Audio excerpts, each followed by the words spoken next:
అంటే కాదంబరి జత్వాని గారి మీద ఒక తప్పుడు కేసు నమోదు చేసి ఆమె తల్లిదండ్రుల్ని బొంబాయి నుంచి అరెస్ట్ చేసి తీసుకొచ్చారు అనేది దర్యాప్తులో తేలింది.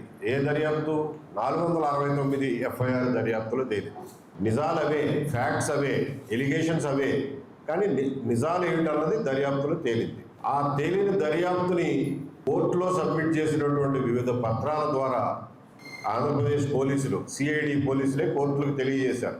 ఎప్పుడు ఈ కేసులో ఈ 469లో నిందితుడైనటువంటి విద్యాసాగర్ని రిమాండ్ చేసినప్పుడు రిమాండ్ రిపోర్టులో పొందుపరిచినటువంటి విషయాలు, తర్వాత ఇంకొక అరెస్టు పిఎస్ఆర్ ఆంజనేయులు గారిని అరెస్ట్ చేసిన సందర్భంలో ఫైల్ చేసిన రిమాండ్ రిపోర్టులో పొందుపరిచిన విషయాలు, ఇవన్నీ కూడా ఏం చెప్తున్నాయంటే ఆ మొట్టమొదటి చేసినటువంటి కేసు 90వ నెంబర్ కేసు పూర్తిగా తప్పుడు కేసు.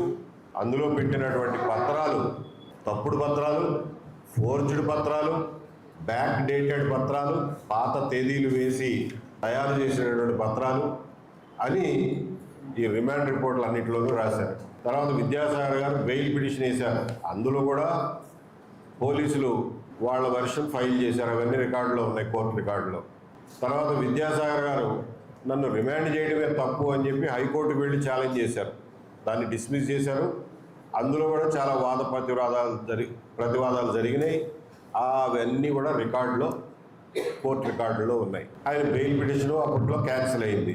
తర్వాత కొద్ది రోజులకు బెయిల్ వచ్చింది, అది వేరే విషయం. ఇవన్నీ ఇలా ఉండగా ఈ కేసులో ముద్దాయిల్లో ఒకరైనటువంటి విశాల్ గున్ని ఐపీఎస్ గారు, మిగిలిన ఐపీఎస్ ఆఫీసర్లు కూడా హైకోర్టుకు వెళ్ళి ఈ 469 కేసులో తదుపరి దర్యాప్తు నిలిపివేయవలసింది, స్టే ఇవ్వవలసింది అని చెప్పి హైకోర్టుకు వెళ్ళారు. అప్పుడు ప్రభుత్వం ఏం చెప్పిందో నాకు తెలియదు, కానీ ఆ తదుపరి దర్యాప్తు మీద ఇవాళ స్టే ఉంది.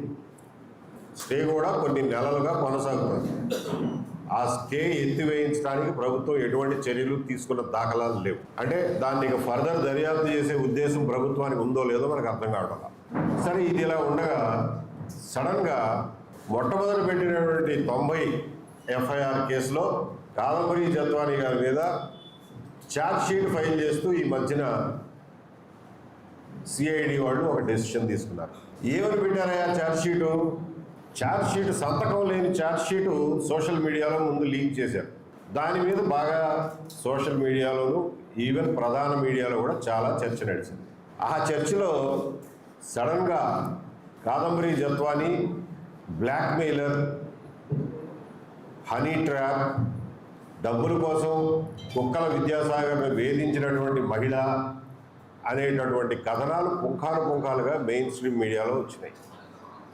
అదే మెయిన్ స్ట్రీమ్ మీడియా 2024లో అయ్యో పాపం బొంబాయి నుంచి ఒక ఆడపిల్లను తీసుకొచ్చి తల్లిదండ్రుల్లో పాటు తీసుకొచ్చి ఇన్ని రోజులు జైల్లో పెట్టారు ఒక తప్పుడు కేసులో, ఎంత అన్యాయం, ఎఫ్ఐఆర్ కంప్లైంట్ ఇవ్వక ముందే ఫ్లైట్ టికెట్లు బుక్ చేసుకున్నారు, అందులో వాడినటువంటి పత్రాలు ఫోర్జరీ పత్రాలని తేలింది, అందులో చూపించిన సాక్షులు మ్యాజిస్ట్రేట్ ముందు వాంగ్మూలం ఇచ్చి అసలు ఈ కాదంబరి అనే ఆవిడ మేము ఎప్పుడు చూడలేదు, ₹1 మేము పే చేయలేదు, విద్యాసాగర్ పే చేస్తుండగా చూడలేదు అని చెప్పి మ్యాజిస్ట్రేట్ ముందు 164 వాంగ్మూలాలు ఇచ్చారు. అందులో వాడినటువంటి జ్యుడిషియల్ స్టాంప్ పేపర్ 2018 అని డేట్ వేశారు, కానీ అది కొన్నది 2023లో. అందులో కాదంబరి గారి అడ్రస్ చూపించింది 2018కి సంబంధించిన అడ్రస్గా చూపించింది ఇంట్లోకి. వాళ్ళు 2020లో వెళ్ళారు, అసలు 2018లో ఆ ఇంట్లోనే లేరు. కాబట్టి ఇది పూర్తిగా తప్పుడు పత్రం అని చెప్పి ఇదే మీడియా హెడ్లైన్స్లో, ఫ్రంట్ పేజీలో, మెయిన్ పేజీల్లో కథనాలు రాశారు. మళ్ళీ అదే మీడియా ఈ రోజున కాదంబరి బ్లాక్మెయిలర్ లేకపోతే హనీ ట్రాప్ అని చెప్పి స్టోరీలు రాశారు. రికార్డు చూస్తే ఈ విద్యాసాగర్ గారి మీద ఆయన 2014లో వైసీపీ తరఫున ఎమ్మెల్యే టికెట్కి పోటీ చేశారన్నట్టు రికార్డులో ఉంది. అప్పట్లో ఆయన వేసిన ఎలక్షన్ ఎఫిడవిట్లో 17 ఎన్నో కేసులు తన మీద పెండింగ్ ఉన్నట్టుగా చెప్పాడు. 17 కోట్ల ఆస్తులు, 6 కోట్ల అప్పులు ఉన్నట్టుగా చూపించారు. తర్వాత అది 2014 ఎలక్షన్. 2017లో హైదరాబాద్ సిసిఎస్ పోలీసులు 9 కోట్ల రూపాయలు జింపెక్స్ అనే కంపెనీకి ఎగ్గొట్టారని చెప్పి వాళ్ళ అఫీషియల్ ట్విట్టర్లో ఈయన్ని అరెస్ట్ చేసినట్టుగా 2017లో వాళ్ళు ఒక పోలీసులు స్టేట్మెంట్ ఇచ్చారు, సిసిఎస్ పోలీసులు హైదరాబాద్. 2025లో చెన్నై పోలీసులు ఈయన ఎక్కడో ఉంటే అక్కడికి వెళ్ళి ఒక చెక్ బౌన్స్ కేసులో అరెస్ట్ చేసి తీసుకొచ్చినట్టుగా న్యూస్ పేపర్లో రిపోర్ట్లు ఉన్నాయి. అప్పట్లో ఆయన్ని గురించి రకరకాలుగా రాసిన మీడియా ఇవాళ పారిశ్రామికవేత్త విద్యాసాగర్ని బ్లాక్మెయిల్ చేసింది అని చెప్పి విద్యాసాగర్ గారి స్వభావాలు మొత్తం మారిపోయినాయి. ఇవాళ ఆయన పారిశ్రామికవేత్త విద్యాసాగర్ అయిపోయారు. అందుకే అన్నది ఇది ఒక విచిత్రమైన కేసు. ఇంతటి విచిత్రాలు మీరు ఎప్పుడు కని విని ఎరగరు. ఏ కేసులో అయితే పెట్టిన పత్రాలు తప్పుడు అని